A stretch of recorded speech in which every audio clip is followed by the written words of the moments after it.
So now it's all finished, it's all painted. You'll remember I posted this bike a couple weeks ago. We're going to get an interview with the owner about it and what's been done to it. And this is not anywhere near stock, nowhere near, but it is period correct in most aspects. The only thing the owner would like to have is a dry clutch. That's several $1,000s to own. So there's the finished product. And this is an absolutely gorgeous motorcycle. I'm Geoff Bannister. I'm the owner of this Hennen tribute bike. It's a Suzuki GT750 powered, CMR framed, again, tribute bike, you know, a Pat Hennen bike. And I was going to buy one out of Australia, and the price was eye-watering, and so that got me into motion. And the frame came from Canada on a pallet with the body work and the pipes, and I've spent the past 2 years and change putting it together. And so I guess we'll start with the front end. I bought an SV650 donor bike, and that supplied all the rolling gear, and the frame was built with that in mind. Some guys run R6 front ends on these chassis, like Dave Prussell, and you know, the Maxton shocks came from the UK, and you know, it's all quite lovely. The exhaust system is from Dave Swarbrick in the UK, and the CMR people cut it up to get the left side upright. If you look over here, which is really, you know, the only way you can run these things, otherwise there's no ground clearance. And so and the brakes, the front brakes came from a GSXR.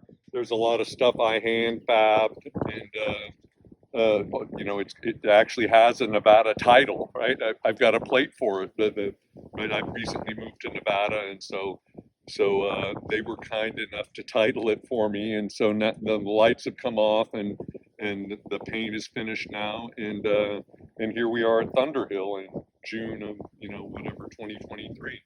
So what have you done with the engine? The engine came from a friend of mine in Atlanta. It's an early motor, and it came apart, and the crank went out for you know, rebuild and to be modified for premix.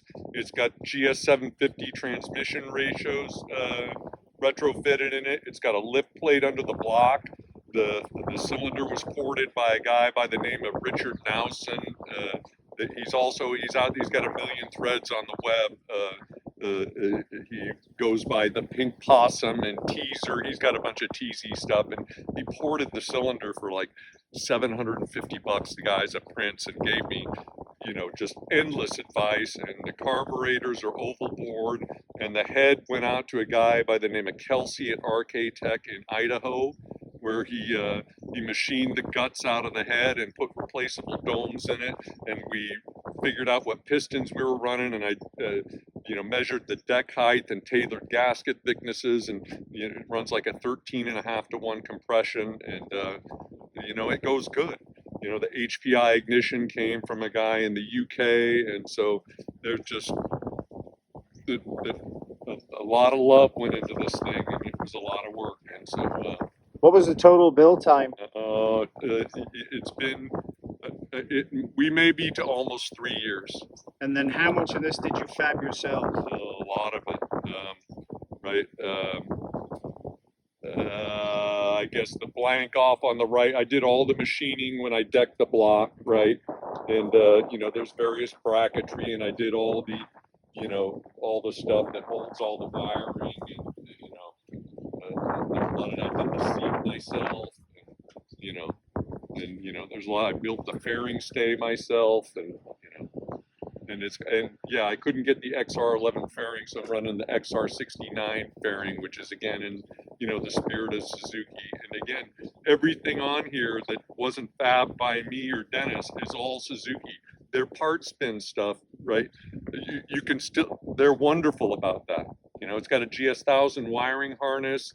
and GS1000 switchgear and GSXR master and the front brakes and an SV650 from the guy up north who makes the adapters to run the calipers. And so, I mean, it weighs less than 400 pounds, and you know it'll stand on its nose. The brakes are tremendous, and we're just now going, you know, to $8,000 for the first time today. And so, Where did the tank come from? Because I know everybody's going to ask that yeah, question. it came as part of the kit with the frame.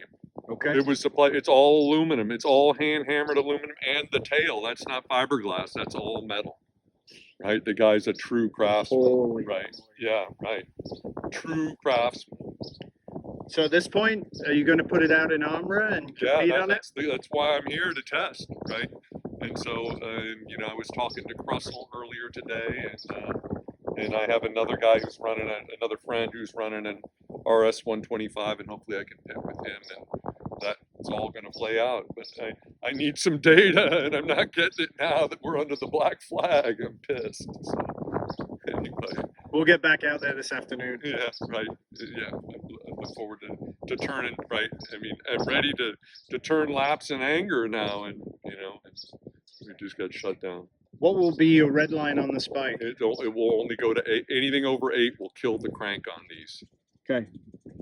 Stupid question, but is the ignition set to not allow you over 8? No, they used to make it programmable. It's not offered anymore, and so I have to be very careful. Right. Yeah. Right. Yeah. And so, right. I mean, that was always the Achilles heel on these bikes back in the day. Right. Was the fact that you couldn't turn them past 8,000 RPM, and they would break cranks regularly. Right. And they're just big and heavy, and they just won't tolerate that. That's why the TZ, you know, after 76, these all disappeared from the U.S. They had some success, you know, at the Isle of Man and in the hands of some British riders, you know, after that, and they stuck around till like 1980.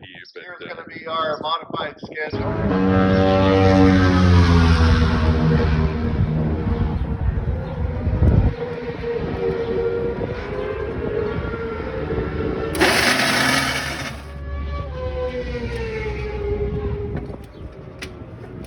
if I put it in gear.